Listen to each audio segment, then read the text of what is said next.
çik, do jetë një nisë mjotja në parlament për ndërrimin e asaj pllakës së varrit te liçeni, te kodrat e liçenit, që është pllaka e varrit e Enver Hoxhës, është për misionarët anglezë. Ti je kështu anglofil. Jo.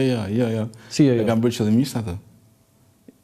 Dëgjoj kur. Jo, qëllimisht nuk është bërë ajo. Jo, më dëgjoj pak. Tani ti mund ta bësh qëllimisht tani. Jo. Jo, po nuk është qëllimisht atë, tani se di unë atë. Jam marrë me këtë, kur është bërë. Jo, për të marrë jam marrë unë me atë, se unë e kam publikuar i parë. Dakor, po kam marrë pjesën britanike, në 94-ën që ndodhi grumbullimi.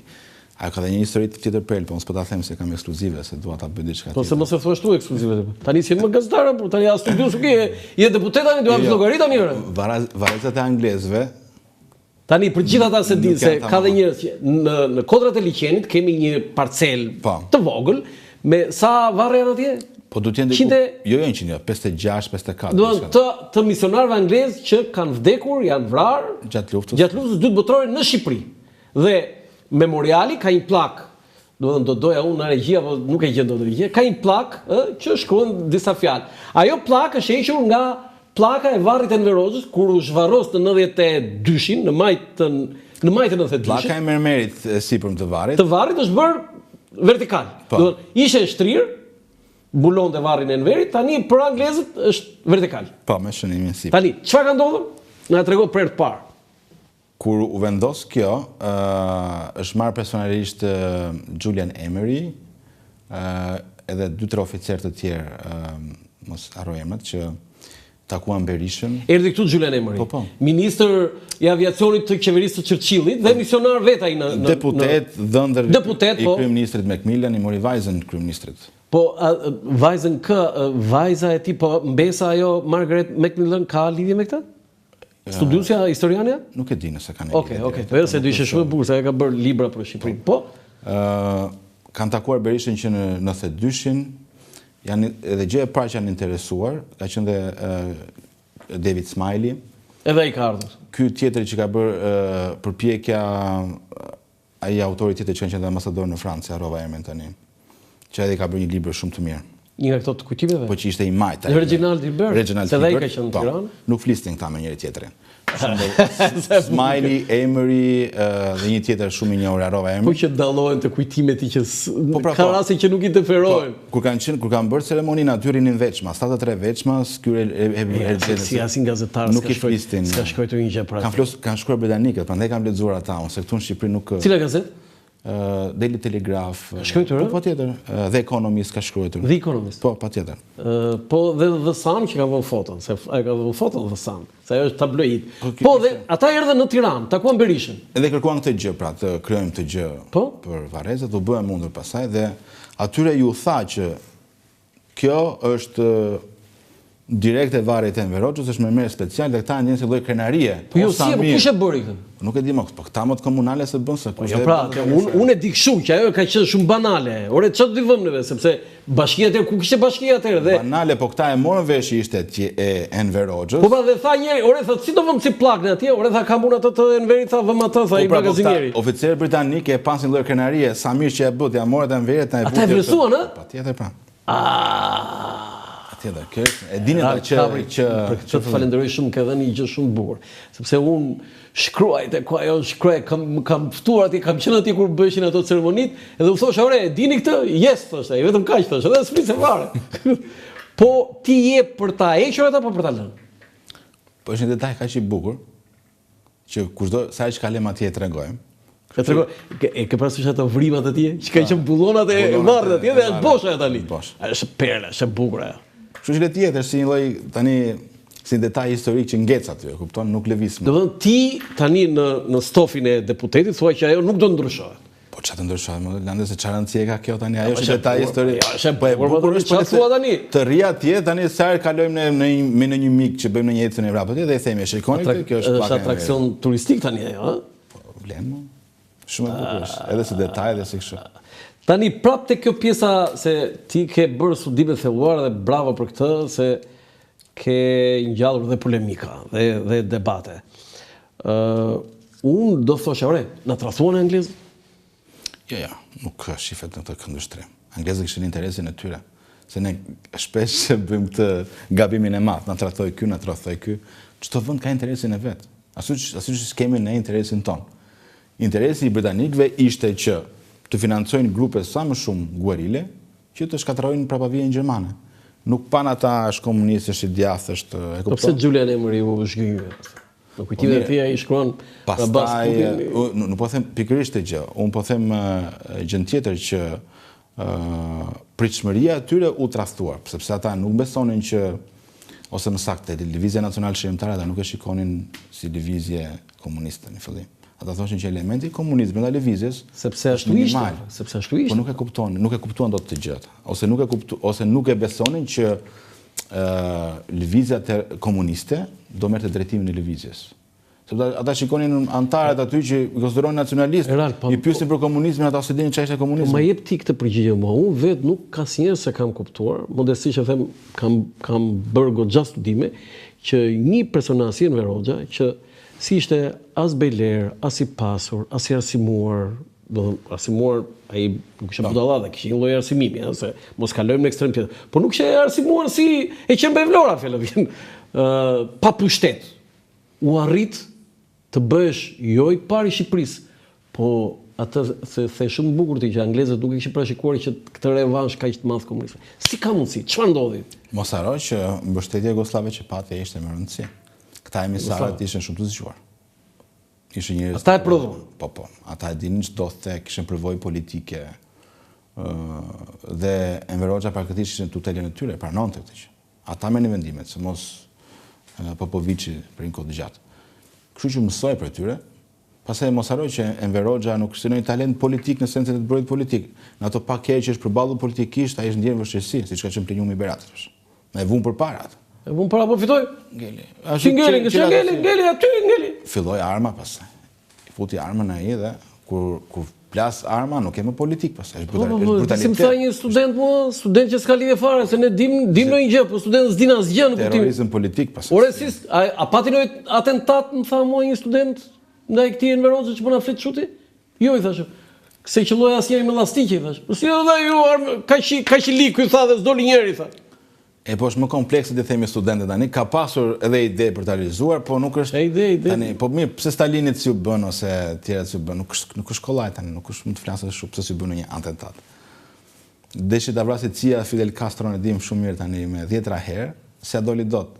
Jo më të dilin shqiptarët e shkret kundër një diktatori mizor.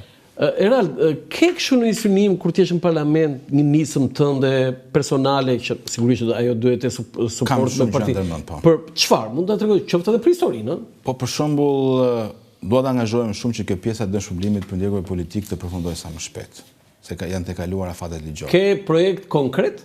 Po do e bëj, patjetër. Do përgatisësh një projekt. Në radhë parë të kuptojmë sa është shuma. Ministria e Financave ende sot nuk do thotë. Do dëshpërim për gjithë përndjekut. Po pra që çau takon. Se janë diku të 20.000 dosje, afërsisht. Ministria e Financave ende sot nuk do thotë sa është shuma totale e ngelur për të shlyer. Duhet të bëjmë një ligj për kujtesën. Në ç'kuptim? Duhet të kemi një datë kombëtare për ndërimin e viktimave të komunizmit. Duhet të kemi një monument në Tiranë për të nderuar ata. Duhet patjetër. Kjo do të angazhohet parlamenti për të gjë. Do të nis më jote. Po, besoj që do kem dëshirën dhe pasionin për të marrë me këtë gjë. Po, shumë element tjerë, po do jem aktive. Po ja, të bëj pyetje të tilla, ato dekoratat, titujt e ish liderëve komunistë, ato ekzistojnë akoma? Tani ka një dekret të Berishës në 95 që ka hequr ata, nuk është. Po si funksionon? Më shpjegoj pa në aspektin juridik. Kjo është më e thënë, nuk e di si funksionon në aspektin juridik, se është folur shumë për këtë gjë. Ajo që mua më shqetëson është kjo, është që nuk kemi pasur një proces të denjë të dënimit të krimeve të komunizmit. Kjo është shumë komplekse. Ne akoma nuk kemi gjetur eshtrat e të humbërve e Landi. Sa është numri i tyre? Po janë 6.000 pushkatuar, mendohet që nuk i gjenden. Po mendohet janë mbi 4.000, se një pjesë i kanë gjetur vetë familjarët e shkret. Mbi 4.000 unë e dija më të ulët, shumë më të ulët. Mbi 4.000 që nuk gjenden eshtrat fare. Wow. Dhe kjo do një ka ardhur institucioni ndërkombëtar, që është ICMP-ja, pjesë e OKB-s, që kanë gjithë infrastrukturën e duhur të identifikimit me ADN, dhe shteti i ka lënë në baltë, nuk i ndihmon ata. Nuk i ndihmon, është prokuroria kundër, është të institucionet kundër, shkop.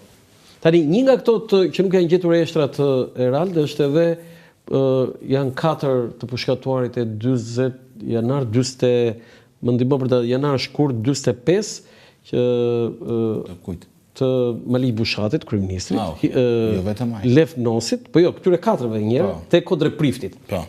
Ti besoj di që ka qenë një projekt i Vatikanit, sepse aty ishte edhe Patra Anton Arapi. Dhe pasaj e lanë mes ata. U shkatruan ato Vareza. Qa ndodhi me të? Ti ke informacion? Po di që u shkatruan, se u bë, aty te Kodre Priftit, për shembull janë varrosur për të parë edhe britanikët e vrarë, gjermanët e vrarë. Britanikët i zhvendosën të vetët, për shembull. Po, se i çon lart. Jo, e zhvendosën në 46-ën, që 45-ën, më herët akoma. Po? Di që pasaj aty u bë zonë urbane dhe nuk u kujdes njëri për të parë nëse... që janë aty, dohen aty, du t'jenë në themelet e shtëpive aty? Në themelet e shtëpive do janë patjetër. Se trisht kjo. Se ishte edhe herët. Më vonë pasaj këta aplikuan edhe këtë politikën e, si thua, varrosjes në përzgëqe, që mos gjinden. Dhe në gjëra që shkëndër mend. Mali me gropa, anës lumejnve. Ka në Mali me gropa të varrosur nga këta? Ka ma pa fund. Ka, Kemi lajme ndërkombëtare që ka shkuar familjarët, kanë gjetur eshtra pa fund, të zini çfarë bënin me to të shkretët. Se të kujt janë se di. Ke ende eshtra në Institutin e Mjekësisë Ligjore. Tani? Po që janë për vitesh, janë gjetur atje në mal në Dajt, i kanë çuar aty. Dhe s'di se këtu janë. Se duhet për proces identifikimi. Tani një pyetje këtu, Patra Anton Arapi, pse nuk ishte te ata martirët e fesë katolike në Vatikan? Pse u hoq? Ti je njeriu që mund të pyes për kompetencë. Te 46-ja? Po. Unë di që ishte. Jo, ishte në fillim dhe u hoq. Kush tha që u hoq? Është fakt, s'është faktim. Nuk e kam vërejme. Dhe nuk është Patra Anton Arapi. Nuk e kam vërejme. Ja, unë kam bërë emision të veçantë për atë. Nuk e dia. Di që te 46-ja. Në fillim ka qenë, e hoqën pas. Nuk ka qenë. Duhet të parë. Emri i Patra Anton Arapit nuk është. Atë do ketë pasur një lobim underground, kështu që. Jo, lobimi underground ishte që ka qenë bashkëpunëtor me nazistët. Sepse ishte pjesë e regjencës. Varet se e konsiderojmë të pjesën e bashkëpunimit, por duhet të parë, nuk e di. Më bëre kurios për të do interesojmë. Ajo pjesa më e diskutueshme e rrallë dhe kohës së komunizmit që ka i debat, luftë civile apo jo. Ti partizani kujt teorie je dhe teze je? Në kuptimin që?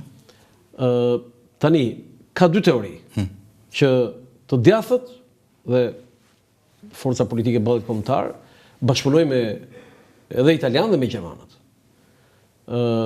Studiues të ndryshëm thonë që ishte luftë e rezistencës, por me element të luftës civile.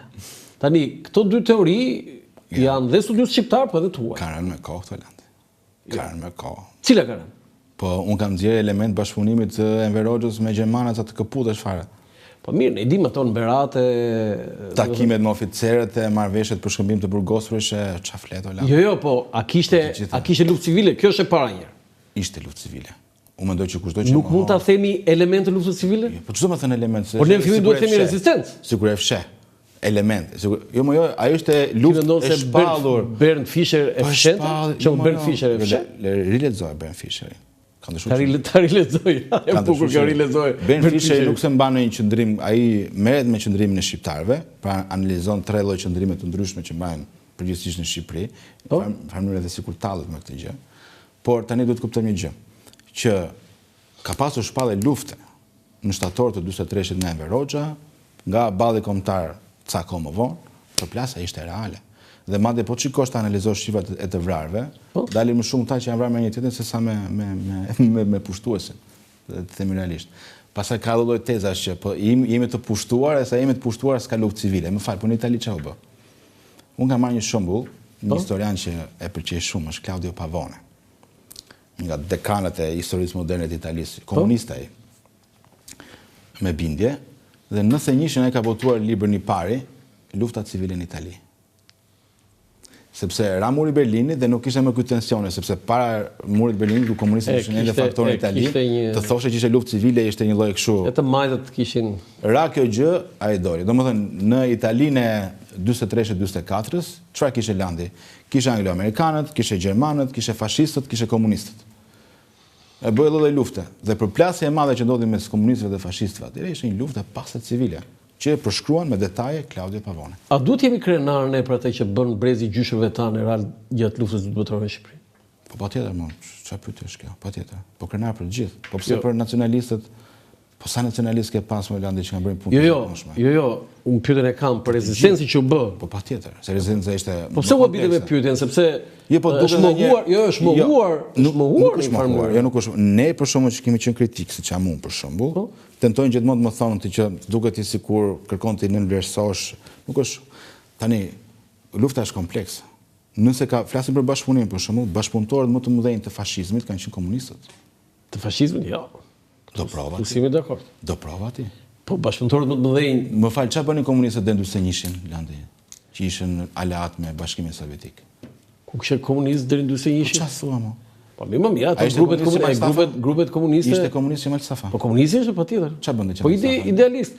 Po ato grupet komuniste deri në 41-shin nuk është se kishin një organizim. Ata ishin bashkëpunëtor. E di ti pse ja arrestoja me Zogu disa muaj para këta para pushtimit? Po dieta apo tërësh dieta. Jo, se i kishin blerë italianët. Janë në fakte këto. Më fal, Kemal Stafa shkoi në Itali me paratë e fashistëve të studioj. Shkruante në gazetën Fashizmi. Në Xhmia ishte antare e partisë. Ramizi vet, antari i Rinis. Enveri vet çfarë bën? Mirë, kjo ishte dieta jo ishte kush ishte pjesë e administratës ishte automatikisht se ka qenë histori me Karaman Ju nëse e ke parasysh. Po jo thjesht, po jo edhe në qendrimet e tyre tani.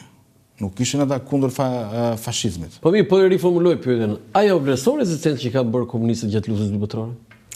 Unë mendoj që komunistët morën më shumë merita se çu takonte. Po jo, merita u morën, jo, ti ke drejt, po u morën mbas luftës.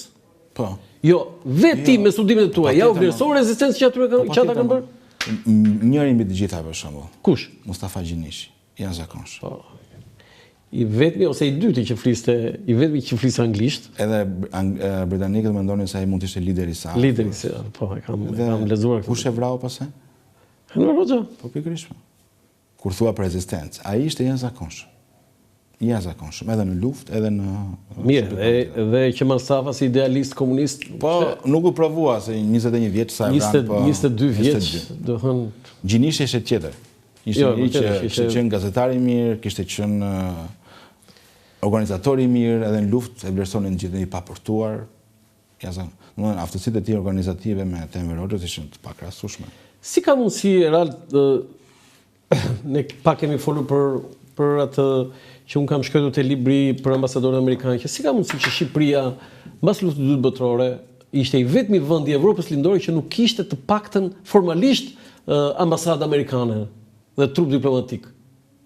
Dhe marrëdhënie. Tani kjo na futon në një histori tjetër. Po jo, domthon se për shembull më ngasmon kjo, domthon sepse formalisht mund ta kishin ata dhe siç ishte ambasada ruse, domthon marrëdhëniet ishin ndërprerë me Kinën edhe me Rusin. Po ambasadë kishte këtu. Dhe ishte aq formale. Si ka mundsi? Ka ndonjë arsye? Paktën me ato që ti ditë. Jo, ikën ata, nuk e njohën regjimin që në 46-ën që ndërpren marrëdhëniet përfundimisht. Po Enveri nxori kështu ta. Jo, ikën vetë se skuxonte Enveri ti prekte ata, por momenti për zënës tyre është skandaloz. Unë kam te libri atë, domethënë sepse kam ditarin e gruas ambasadorit. Dakor që shkojnë edhe nuk është se tu tani 5 veta ishin, sa ishin lekat e vogël ishte. Mirë, e vogël, e reduktuar ishte stafi, por gjithsesi ishte staf. Po kjo nuk se ne ishte bërë në gjë Shqipërisë. Landi Shqipëria është bërë antare AKB-s në 55. Mbi 10 vjet pas marrë lufta. E pak ka për këtë. Është element shumë i bukur kjo që ka. Abuzon me pjesën jo vend fituese, jo a thua se çfarë u fituan në gjë e madhe.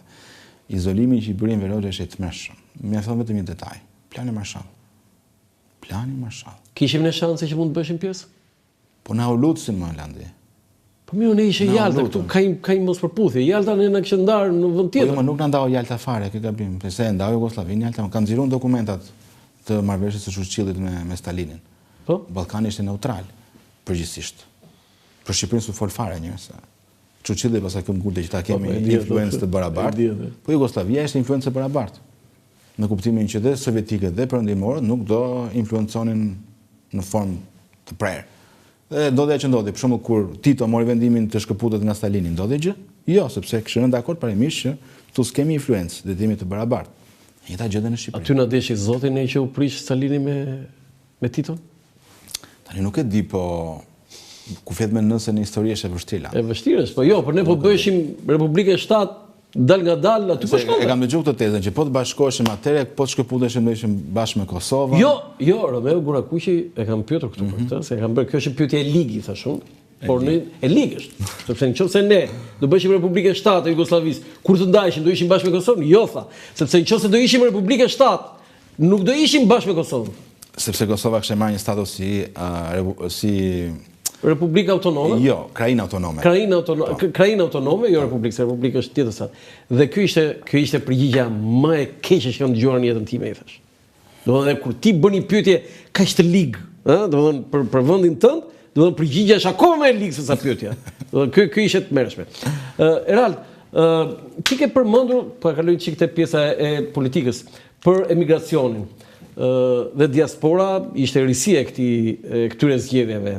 Për mua ka qenë shumë gjë e bukur, fantastike. Me 100 probleme sigurisht, se për herë të parë dhe ti e ke përmendur dhe në një vend tjetër që Fanoli dhe Federata Vatra pasaj më vonë kishte deputet e saj dhe imagjino gjithmonë Noli kishte vetëm.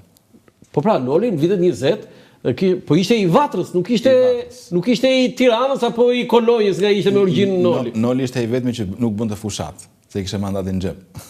Mirë, po kjo ishte. Po, si e ke, se besoj dhe kjo du t'jetë nga projektet tua për ta përmirësuar këtë diasporës në përzgjedhjet e tjera. E para një zgjedhje lokale voton diaspora? Po njëta gjë është. Po voton? Po patjetër. Voton diaspora? Po patjetër, se u vendos tani. Tani s'ka më, jo flasë, nuk ka dallim lokale. Ngelet për të diskutuar, po mendoj që ky model që u aplikua është problem. Madje unë shikoj dhe si antikushtetues. Cënohet direkt shqetësia e votës. Ty të shkon zarfi atje, merr tavolinë në shtëpi, e tregon atë fletën kështu, ja fut kryqin kudo, e fotografon, nuk ke, duhet model tjetër. Celularëve. Madje unë kam qenë edhe këto model të shpërndarë, se kështë modeli që donte Rama, dhe Rama e mori këtë model duke i dhënë PD-s mbylljen e listave. Që kur e kërkonte Rama këtë model, ngelet për të dushuar. Pse? Dhe u vërtetua. Par diaspora që pretendoi të ishte më e lira, më pa komplekse, votoi 10% më shumë Ramën tani, më fal. Kuptohet se ishte një lloj projekti i bërë dhe shpejt dhe me ndikimin e pushtetit nga Tirana ande, ku kishte gjithë drejtorat. Po mirë, pse mos themi këtë tjetër ne që kur PD-ja Felavien filloi angazhimin me diasporën, Rama kishte një vit që kishte bërë xhiro rreth botës. Janë të njëjtat kapacitete Holande tani se ne 2 takime bëm në diasporë gjithsej dhe ishin të kushtueshme të merr tani mos flasim kështu tani. Është çështje kapacitetesh më. Se shkollaj të udhëtosh të gjithandej. Jo, më bërë përshtypje Erald se isha vetë në Milano. Po. Dhe intervistova njerëzit aty, afër aty në atë sallën e madhe, pallatin e sportit që mante 10.000 veta, 15 sa mante atje. Edhe më shumë, ç'a them 10.000 unë. Dhe ishin dy me kështu, ishin paraplegjik. Dhe mua merr, si kam si për çka ka ardhur këtu? Jam me PS-n? Jo, tha. Më ka ardhur Rama, tha, unë jam me PD-n, tha. Më bëri shumë përshtypje kjo, që në një farë mënyre Erald ndikon kur ti shkon atje. Po, gjithë kam mbështetësit e vet. Edhe po shkoj te Berisha, njëta gjë do ishte në kuptimin e adhurimit të Berishës. Ose shiko ka Jo, çfarë do mund të përmirësohet te kjo? Do ndryshuar modeli. Unë jam për modelin kroat ose italian, që do thotë diaspora ka vende të rezervuara. Sa pak a shumë në këtë 140 Po duhet parë në propocion, Italia ka 8, po ka 600 e disa deputet. Ne mund të kemi 3 ose 4. Jo më shumë se 3 themu. 3 nga të gjithë? Në gjithë më? Po shumë pak duken 3. Më fal, po tani sa zgjodhi diaspora?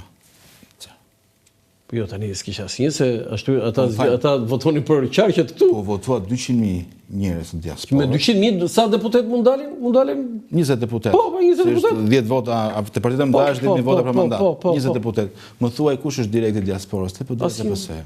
Jo, mund të jetë një listës që ne. Jo, ishte ai krashit e PS-ja për shembull. Po. Se s'është më ajo. Po. Se mori drejt nga Londra Rama atë djalin. Goxha i vlerësuar. Po. Sot s'kisha asnjë ti. Morën 200.000 votues pras.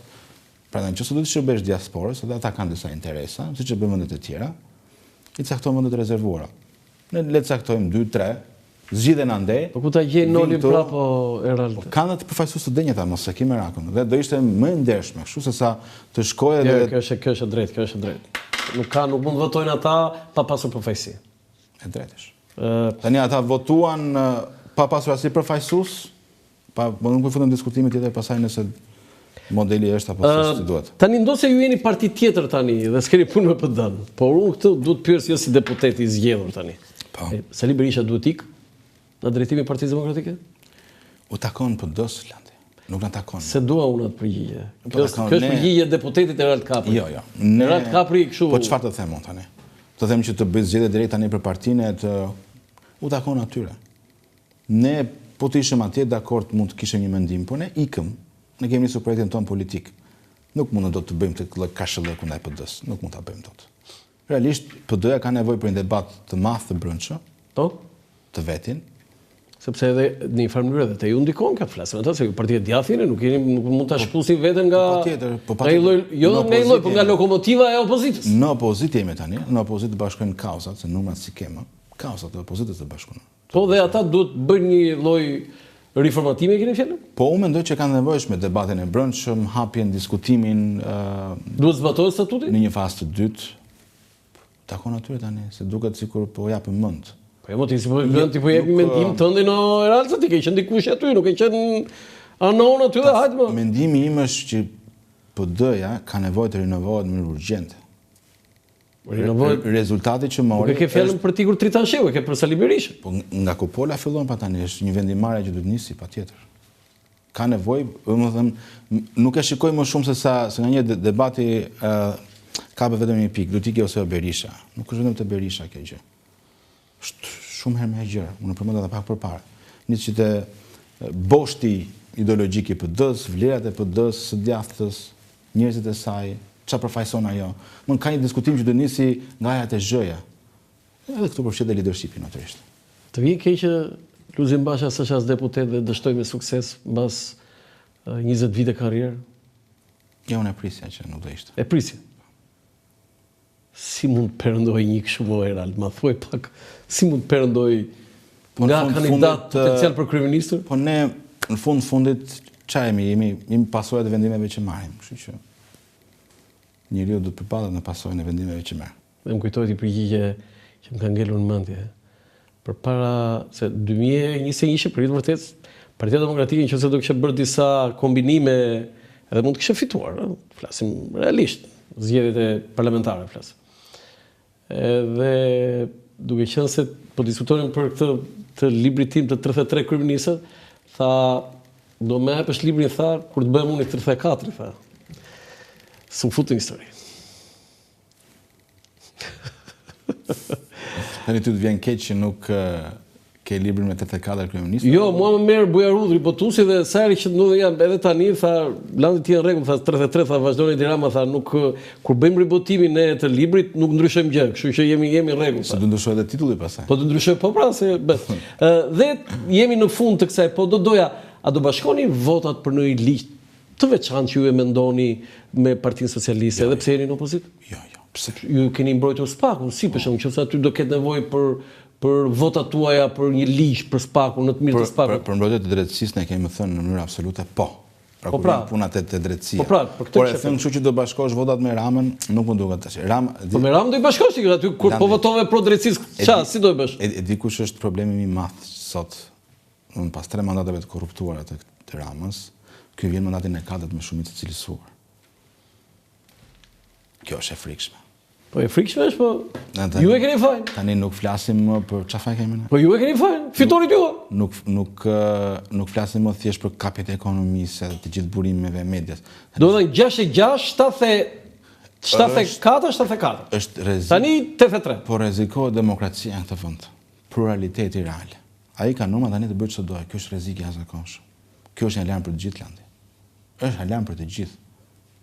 Ndoshta edhe ky reagimi i vonuar i ndërkombëtarëve, ai reagimi mjaft i ngushtë edhe shumë skematik i ambasadës amerikane deri diku, është një mesazh për të thënë që dakord ka një fitues, po jo të këtij niveleve. Atëherë pyetja ime është, ajo fjali me 17 fjalë, nuk e di ai numërove. Po.